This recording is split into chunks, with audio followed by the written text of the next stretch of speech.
ఇవాళ అంబటి రాంబాబు గారి మీద జరిగినటువంటి హత్యాయత్నం ఏదైతే ఉందో అది పెమ్మసాని గారి ఆదేశాల మేరకు అదరగొట్టే కారం రంగు రుచి ఆచి కారం పొడి మన గల్లా మాధవి గారి ఆధ్వర్యంలో ఆవిడ పర్యవేక్షణలో పోలీసు వారి సహకారంతో జరిగినటువంటి ఈ హత్యాయత్నాన్ని పార్టీలకు అతీతంగా అందరూ ఖండిస్తుంటే ఆవిడ తిరిగి మరుసటి రోజు ప్రెస్ మీట్ పెట్టి లైవ్ లో బెదిరింపులకు దిగారు. నేను మళ్ళీ వస్తాను, మీ ఇంటికి పరామర్శకి వచ్చే వాళ్ళు ఆస్తులు అమ్ముకోవాలి అని ఆవిడ లైవ్ లో కూర్చుని మా కుటుంబ సభ్యుల్ని ఆవిడ హెచ్చరిస్తున్నారు. దీన్ని ఎలా చూడాలో నాకు అర్థం కావట్లా. ఒక పక్కనేమో నేను సారీ అడగడానికే వచ్చానని చెప్తున్నారు, ఒక పక్కనేమో పరామర్శ అనే పదాన్ని ఉపయోగిస్తున్నారు. అంటే సారీ అడగడానికి వస్తే పరామర్శ ఎందుకు ఉంటుందండి? అంటే మీరు ఇండైరెక్ట్ గా మళ్ళీ దాడి చేస్తాను అని చెప్పి మీరు హెచ్చరిస్తున్నారు మమ్మల్ని. మీరేమనుకుంటున్నారు? గల్లా మాధవి గారిని నేను సూటిగా అడుగుతున్నా, మీరు మొదటిసారిగా ఎమ్మెల్యేగా గెలిచారు, మీకింత అధికార అహంకారం పనికి రాదు. మీరు వ్యవస్థల కన్నా పవర్ఫుల్ అనుకుంటున్నారా? న్యాయ వ్యవస్థ కన్నా, పోలీసు వ్యవస్థ కన్నా మీరు పవర్ఫుల్ అనుకుంటున్నారా? మీరు శాసనసభ్యులు కావచ్చు, సీఎం కావచ్చు, మినిస్టర్ కావచ్చు, వ్యవస్థలకు లోబడి పనిచేయాలనే ఇంకితం మీకు లేదా అని నేను ఈ సందర్భంగా నేను ప్రశ్నిస్తున్నాను ఆవిడని. అలాగే పెమ్మసాని గారు, ఆయన చాలా చదువుకొని దేశ విదేశాలు తిరిగి ఆయన తిరిగి రాజకీయాల్లోకి వస్తున్నారు అంటే నిజంగా పార్టీలకు అతీతంగా ఒక ఎడ్యుకేటెడ్ పర్సన్ గా ఆయన ఏదో ఇక్కడ ఉన్నటువంటి బురద రాజకీయాల్ని ప్రక్షాళన చేస్తారని నేను అనుకుంటే, జనం కూడా అనుకుంటే ఆయన ఇక్కడ ఉన్నటువంటి బురద రాజకీయాలను ఇంకా భ్రష్టు పట్టించే విధంగా ఆయన ఆలోచన విధానం ఉండడం చాలా దురదృష్టంగా నేను భావిస్తున్నాను. అలాగే ఆఫీసుకి ఇంటికి నిప్పు పెడతారా?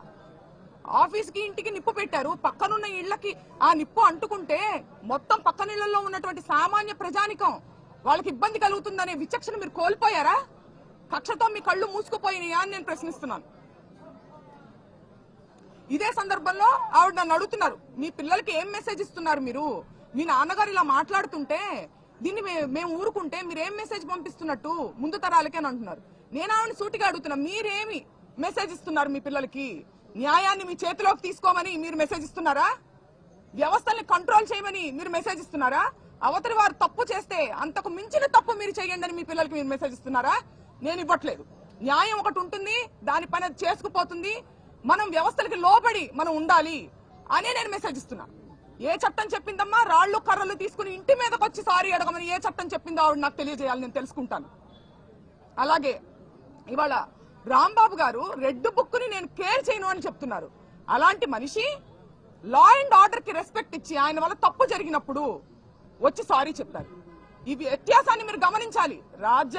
రెడ్ బుక్ అనేది ఒక కక్షపూరితమైన చర్య, ఒక డెమోక్రసీలో జరగాల్సినటువంటి ఒక పని కాదు. కాబట్టి ఆయన దాన్ని ఎదిరించి ధైర్యంగా నిలబడి, ఒక పక్కనేమో ఆయన వల్ల తప్పు జరిగినప్పుడు జెంటిల్మెన్ గా ఆయన వచ్చి సారీ చెప్పడం జరిగింది. అయినా కూడా దాడి చేశారు. కానీ నేను చెప్తున్నాను, ఇవాళ అంబటి రాంబాబు గారు 2000 మంది చుట్టుముట్టిన ఇంటిని లోపల కూర్చుని ఒక్కళ్లే రాళ్లు రువ్వుతున్నా, కత్తులు దూస్తున్నా, గుణపాలు గోడల్లో నుంచి దిగుతున్నా ధైర్యంగా కూర్చున్నారు. ఆ ధైర్యం ఎక్కడిది? వ్యవస్థ మీద ఉన్నటువంటి నమ్మకమే ఆయనకు ఆ ధైర్యం ఇచ్చిందని నేను నమ్ముతున్నాను. కానీ వాళ్ళ వ్యవస్థల్ని నిర్వీర్యం చేసి, పోలీసుల్ని డమ్మీ చేసి, పోలీసు వ్యవస్థ అనేది ఎంత పవర్ఫుల్, దాన్ని డమ్మీలుగా చేసి మీరు ఇంటి మీదకి వచ్చి ఆడవాళ్ళ మీద కూడా దాడి చేస్తారా? మీరు గమనించుకోవాలి. అలాగే నేను పవన్ కళ్యాణ్ గారిని, చంద్రబాబు నాయుడు గారిని ఇద్దరిని నేను లా అండ్ ఆర్డర్ ని కాపాడమని నేను అడగడం జరిగింది. నేను అడిగితే మమ్మల్ని వాళ్ళు ప్రశ్నిస్తున్నారు. పవన్ కళ్యాణ్ గారు మీరు ఇప్పుడు గుర్తొచ్చారా, మీకు ఇప్పుడు గుర్తొచ్చారా అని మమ్మల్ని ప్రశ్నిస్తున్నారు. నేను వాళ్ళని సూటిగా అడుగుతున్నా, పవన్ కళ్యాణ్ గారిని తల్లిని తిట్టి మీరు ఓట్ల కోసం వచ్చేసరికి మీకు పవన్ కళ్యాణ్ గుర్తు రావచ్చునా? మాకు మటుకు లా అండ్ ఆర్డర్ ని కాపాడడానికి పవన్ కళ్యాణ్ గారు డిప్యూటీ సీఎం గా ఉన్నప్పుడు మేము అడగకూడదు ఆయన్ని? ఇదే న్యాయం అని నేను అడుగుతున్నా. నన్ను ప్రశ్నించే వాళ్ళందరినీ నేను అడుగుతున్నాను, మీరు పవన్ కళ్యాణ్ తిట్టినటువంటి వ్యక్తులను వాటేసుకుని మీరు నన్ను ఈ ప్రశ్న అందిస్తున్నారని సంధిస్తున్నారు ఈ ప్రశ్న నాకు. నేను నా పర్సనల్ రికమెండేషన్ కోసమో ఏదో ఫ్యామిలీ రికమెండేషన్ కోసమో నేను ఆయన అడగలేదండి. నేను అడిగింది లా అండ్ ఆర్డర్ ని కాపాడమని ఒక డిప్యూటీ సీఎం గా ఆయన నేను అడిగాను. తద్వారా అంబటి రాంబాబు గారు ఇతరులు కాపాడబడతారు లా అండ్ ఆర్డర్ ని కాపాడినప్పుడు. దీన్ని మీరు ఒకసారి మీరు ఆలోచించుకోవాలి. మీ మనస్సాక్షికి దీన్ని వదిలేస్తున్నాం. అదరగొట్టే కారం రంగు రుచి ఆచి కారం పొడి.